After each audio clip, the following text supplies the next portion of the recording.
There is no eternal hell, and that you Heretic? just burn up and that's it and it's all over. Listen, Isaiah 66:24 says, "The worm dies not, and the fire is not quenched." Kirk Cameron says the worm dies and the fire is quenched.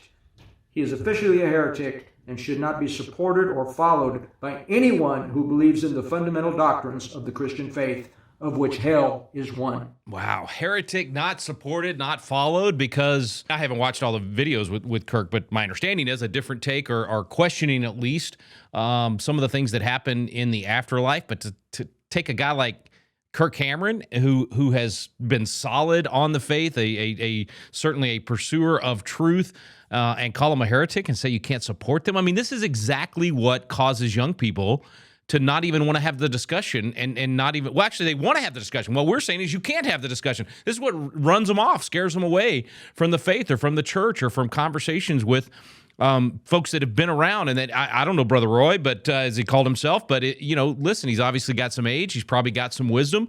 Don't run the youth off by not even being willing to have the conversation. How about asking questions? How did you come to that conclusion, Kirk? What are you really thinking through? And maybe he has, but that's going to be my approach. I'm actually going to.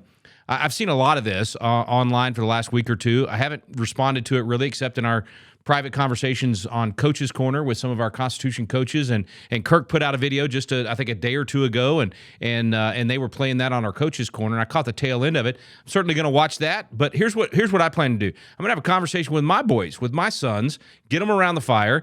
Let's dive into this. Let's let them ask questions and curiosity about hell and heaven and the afterlife.